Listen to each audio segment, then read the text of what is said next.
me like, it's like, isn't that a corner or is that a Washington D.C.? I was still getting over it. Is there a Cuchi Frito place? I was just thinking about the name Big Tigger. I mean, my hand would have been up so many times, but I just said, you know what, Wolf, just step out. We'll educate you. Don't worry. Yeah, man. But like I said, I'm not watching BET if I want to find out about the hip hop community. I'd rather watch MTV2. I'd rather watch World Star Hip Hop. There you go, World Star Hip Hop.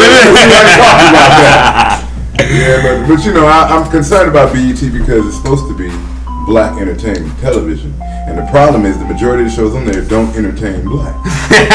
So we need to bridge that gap. What else on there? Truth be told, we'll gladly, but you gotta pay us. You got it. We're not working for popcorn and peanuts. And if I gotta pick up and move my family, you're gonna pay for that. You know what? That brings a good question about something I had said earlier that I almost got beat up for, like many things on the show. Like you said, the shows on there do not entertain black people. They don't entertain anybody. Like, see, that's my point. Shows like Let's Stay Together. Nobody watches that show. I'm gonna get beat up again for saying this. Can you tell me any good black show? Oof. Tyler Perry has some good black shows. But it's the same nonsense. I totally disagree. No, I mean, I'm serious here. I don't like some of the Tyler Perry. I'm serious here. Listen to this. Can you tell me one black Star Wars or black Avengers? It's the same nonsense. Red Tail. But how many are there? Excellent movie. Excellent movie. Who produced Star Wars? How many are there? Next question. How many are there? There's not a lot, but that doesn't mean we can't change the trend. That's what I'm saying. Change it. Okay. Every black show. I don't have a problem with that. I don't have a problem with that. That's why it doesn't entertain anybody. I don't have a problem with that at all. We can change it. We can evolve. That's why you need to hire me. I'll send you out a script. We can make a treatment. Yes, I've been trained in media, so I can give you technical terms. Whatever piece of paper you need me to write on and scribble on and tell you my show idea, let's do it. Wolf can be the main character. He's already cut up. Throw some baby oil on him. Luke can be the villain. We got a whole cast. My contention is that a lot of these black shows they're being owned and run by white people who are in it for the profit. Yeah. If we as a community, we own and we run our own shows and we project our interest in the media, then you'll see what you want to see, what you're talking about. But you're not going to see it. Yeah. Just like a lot of the rap music, a lot of the one of my biggest problems with black radio is, and even black music in general is, why does every song have to have the same subject? Yeah. Every song is about love, state-run radio, sex, or about something related to it. And it's just like, I have, as a writer, I don't write songs that way. I write songs about, there are different things going on. Yes, love is the most important thing in the world, and that's wonderful to write about.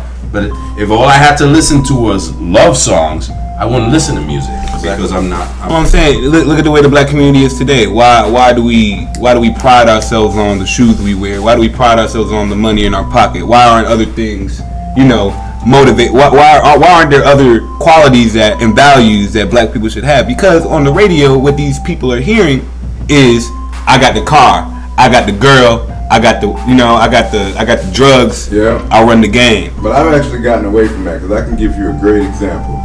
I have a van. First off, I'm a family man. I have a van, and it has an exhaust leak, so it runs loud. It sounds like a motorcycle. I can pull up to a bus stop and see some girls standing at a bus stop, and they look at me like, "Ugh, fix your car."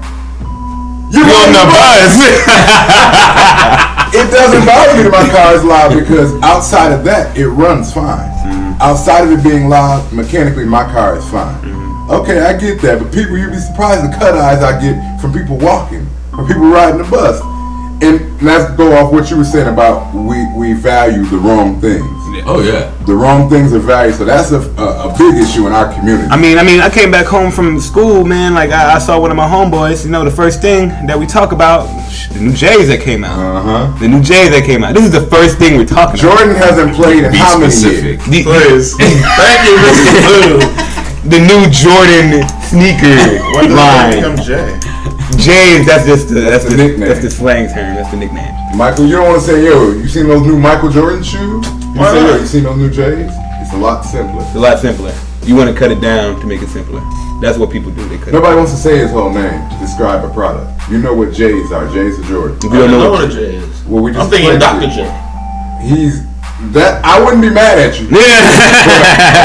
His shoe was never as popular as Michael Jordan. He had shoes. Or as expensive. Yeah, he has shoes. Oh, okay. He Converse, right? Yes, Converse Yeah, All Stars. Yeah, Converse All Stars. He made those popular. But they were popular, but Jordan has built an entire An empire. industry. Yes. And he's not played basketball since how long? When did Jordan- 2001, I think, was his last year he played Something with the like that, Wizards. yeah. 2001. 2001 is 2012, and his shoes are still It's a the most popular. decade after, yeah. But like I said, it's His shoes will outlive him. Yeah. oh yeah. Absolutely. Yeah, his shoes will outlive him. Just like Madden, the Madden Yeah. video game. Yeah. That will outlast Madden himself. Oh yeah. And Madden's not doing well. He retired. I love John Madden. He retired, but you can see him, his age. Yes, it's starting. It's starting to show his mental.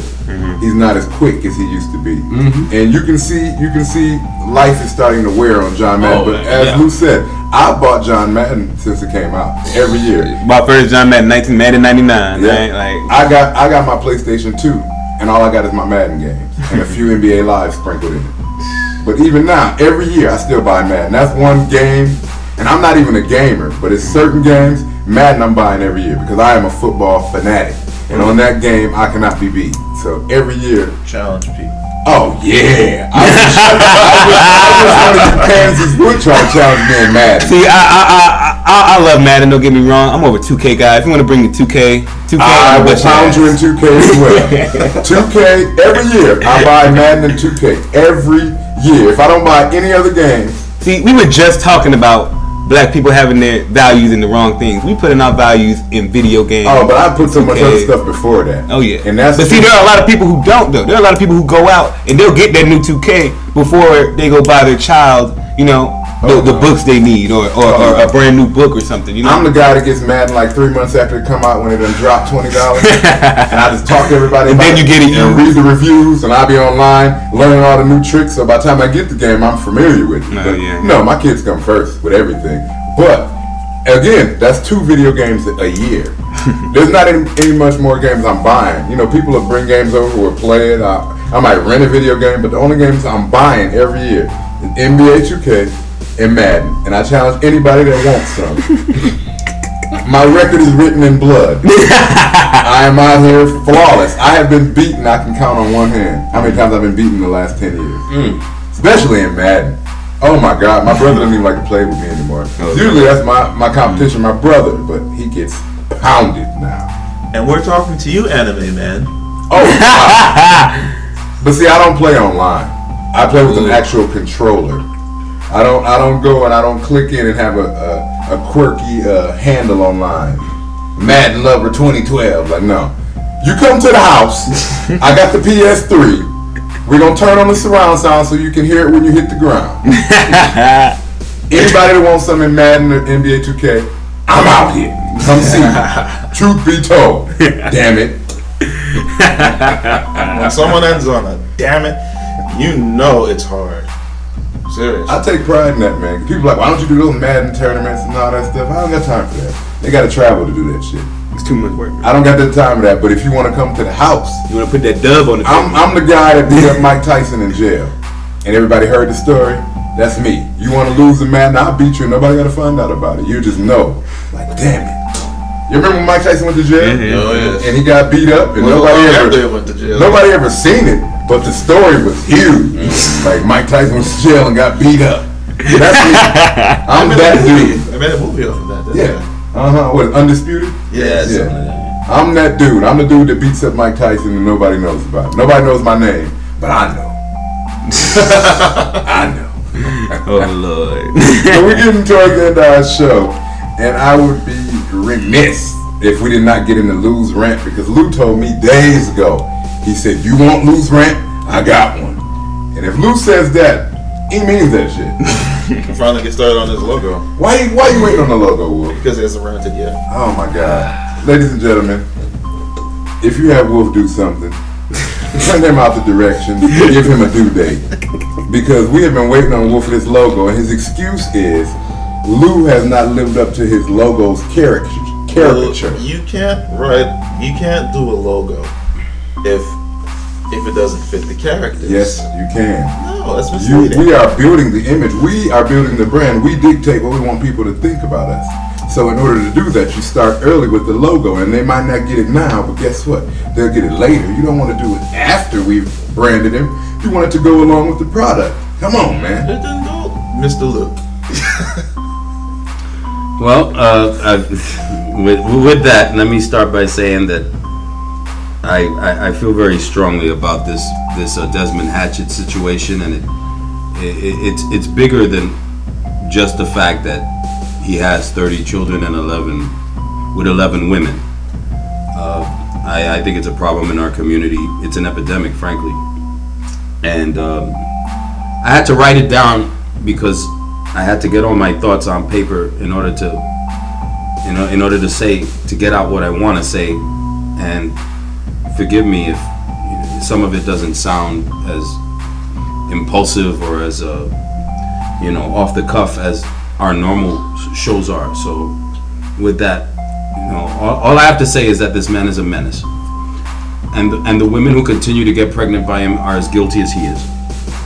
These children who I'm the advocate for cannot and never will receive the care they so desperately need, because the two most important people in their lives are as impulsive and as irresponsible as coyotes and heat. And this brings up a bigger issue, that is, quite frankly, as I said before, it's an epidemic in our community. Black children are being raised, and I put the quotes around it using the term loosely, by in some cases strangers, extended family members, even drug dealers, because they're not placing a large enough emphasis on being responsible, caring, nurturing parents. And this rant is being directed specifically at black men of childbearing age.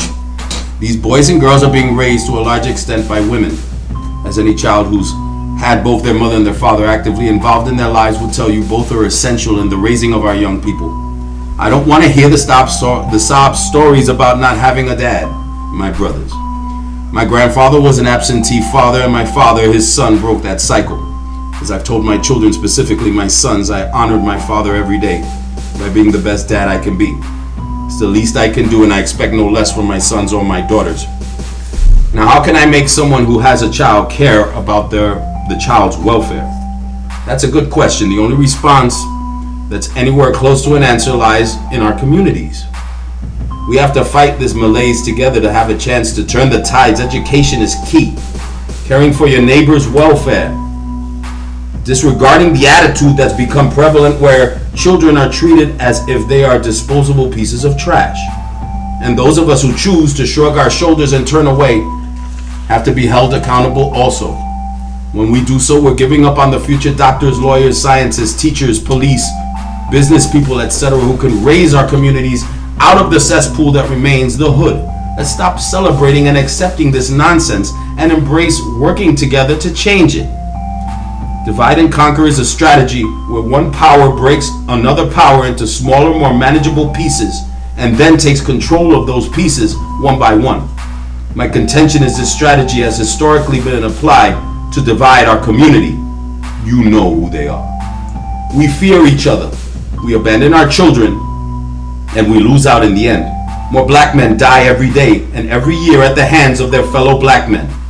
We fight our teachers at every turn when we should be working with them to teach our kids the right path to making their lives, and consequently our communities and our country, a better place for all, not just a privileged few. If you don't agree with everything I say, at least acknowledge that there's a problem much greater coursing through our communities than a bunch of brothers not wearing condoms and neglecting the results of their grossly impulsive behavior. We're killing our future. In my opinion, if we can own up to it, we can change the course of history. We have that kind of power when we work together. We got a black man into the White House, people. And for once, he's not a visitor, a butler, security, or maintenance. He not only runs the joint, but he runs the most powerful nation on God's green earth.